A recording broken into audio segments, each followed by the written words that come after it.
If you enjoy the following clip from my podcast, please like, subscribe, and head over to the full episode of The Backseat Fighter, the most honest, most thoughtful, and certainly the best MMA podcast in the game.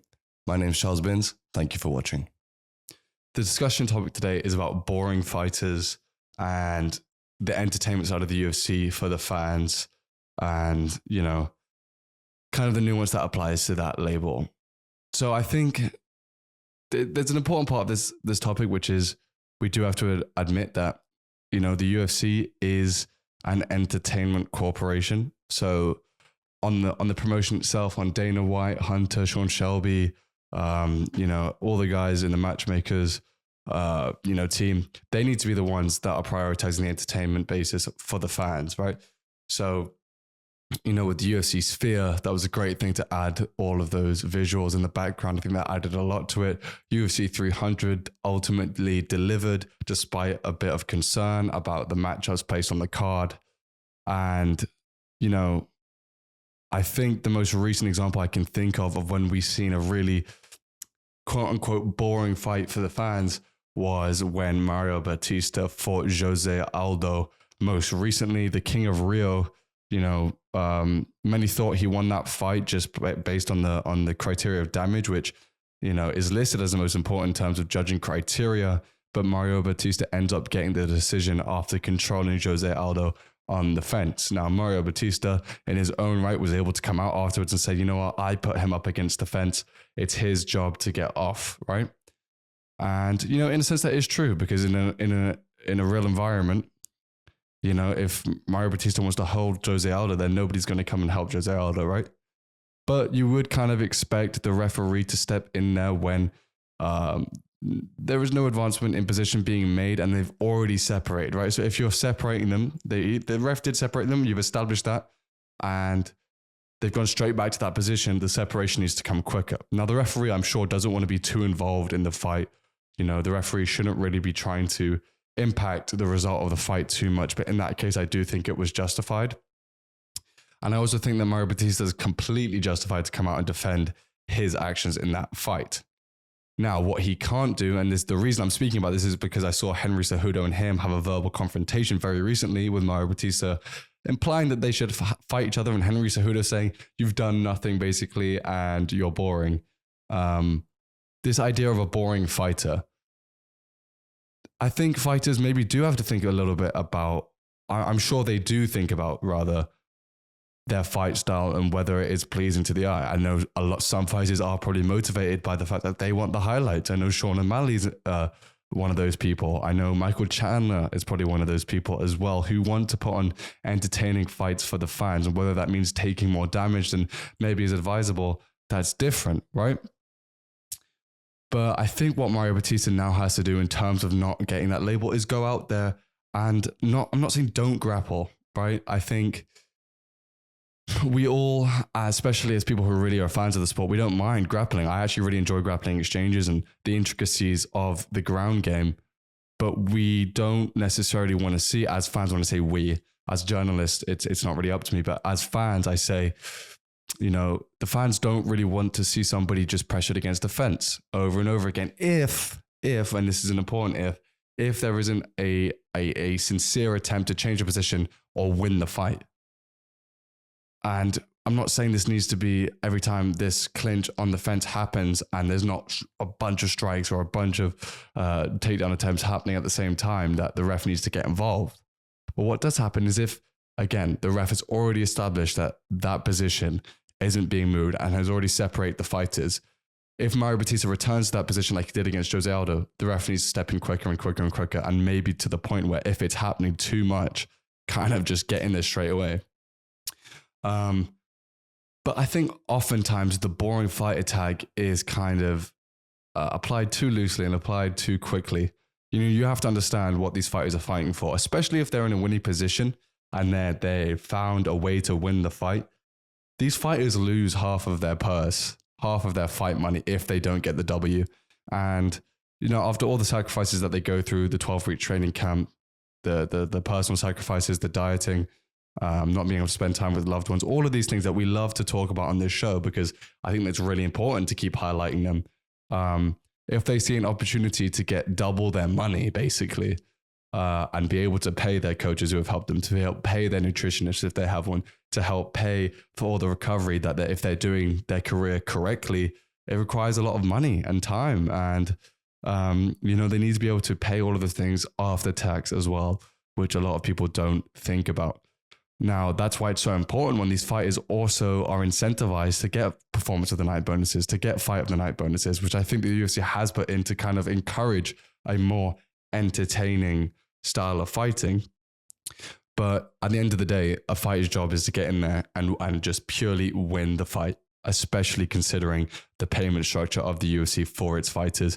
And maybe when you're at a Mario Batista level, I don't believe he's ranked yet, so you're obviously not fighting for that much money in terms of, what the top pay is for these UFC fighters and what the base pay is. If you're at that base level pay, you really do need to be securing your W's, because that's, maybe you're fighting on a 12 and 12 contract. So you're making 24 grand if you win and 12 grand if you lose before tax.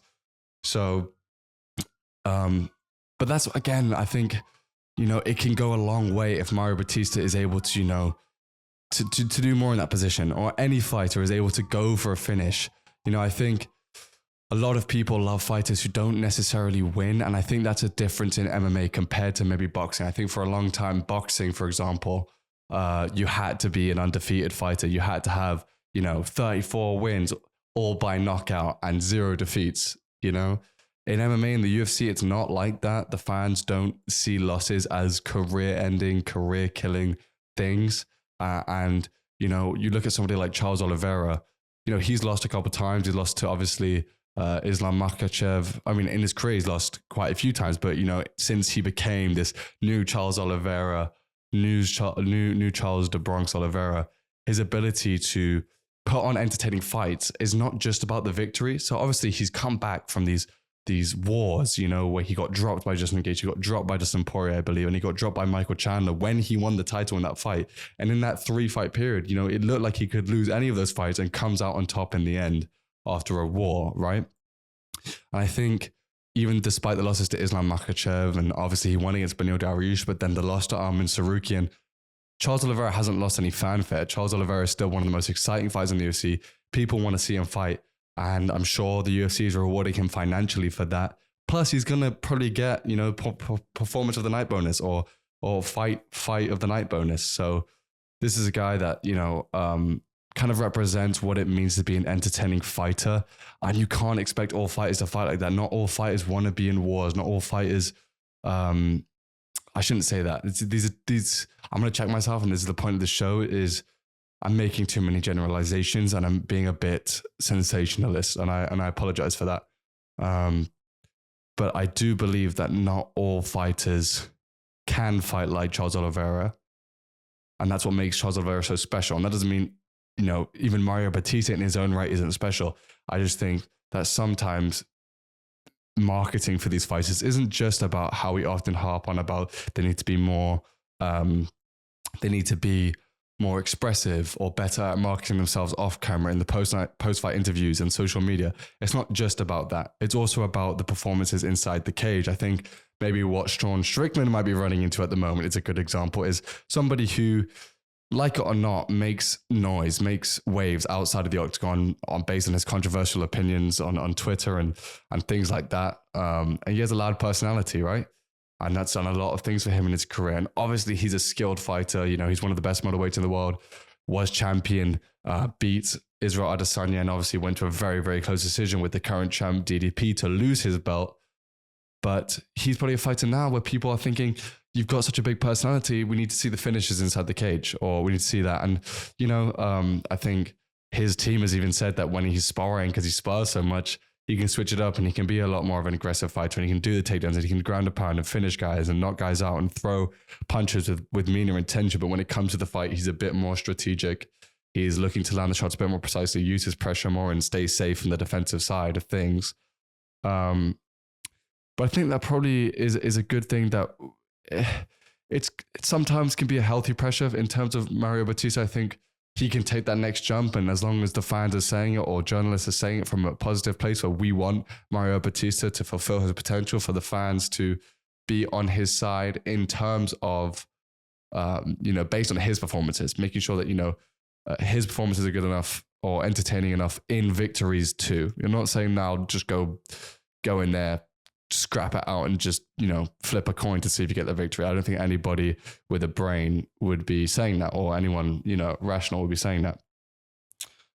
So I do want to be careful in the nuance that I don't want to act kind of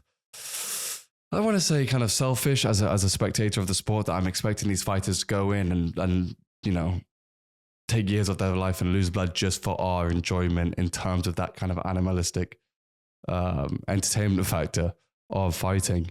But at the same time, just for his personal career, for his personal development as a fighter, as a professional in this game, I think, when he has such a big platform to fight a guy like Jose Aldo, has it done much for his career other than the W on his record that he was able to beat the King of Rio?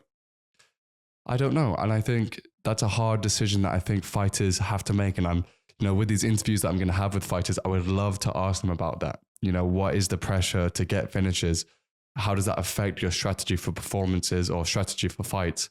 And is that any part of like the corner advice or the 8 to 12 week training camp that you have, where it's about, I need to finish here because I need to get to the next level. I need to get out of, the current promotion I'm in, the current regional promotion I'm in, or I'm in the UFC. They might be thinking of cutting me. I need to get a finish, or I'm in the UFC and I'm only making 12 and 12 and I need to feed my family. So I need to get a performance of the night tonight, or it's done, or all of these things that come into play, I'm sure. But I think we also do need to be careful as journalists and fans to be calling fighters boring, especially when they don't deserve it. I think for a while, people called like Demetrius Johnson boring. I think people had complaints that, he wasn't one of the most entertaining fighters now. Now looking back, I think people are a little bit more obviously helped by nostalgia. That's always going to be a factor, but people are now starting to really appreciate Demetrius Johnson in that aspect of things as well. But that's going to tie up our short discussion topic for this week and my reactions to the fights. I'm sorry for a little bit of a shorter discussion and analysis today. But, Thursday, watch out for an episode discussing all things UFC 309. This is a huge, huge week for the UFC with the return of Jon Jones and Stipe Miocic meeting at MSG in New York here. And, I'm so excited. I think I will be going to the pre-fight press conferences, the weigh-ins, everything like that. And hopefully, just hopefully, I'll have some footage of maybe some interviews with fighters on the card. But we will see. I'm waiting for confirmation on that. But I'm very, very, very excited about this week. I'll have all my thoughts and predictions on the card on Thursday for you here on the Backseat Fighter podcast channel. And thank you very much for watching. I really appreciate everything that we've done so far, and that, I'm really hopeful to build this platform, this community. And let's just hope for more conversation that helps grow the sport and combat sports in general. Thank you for watching.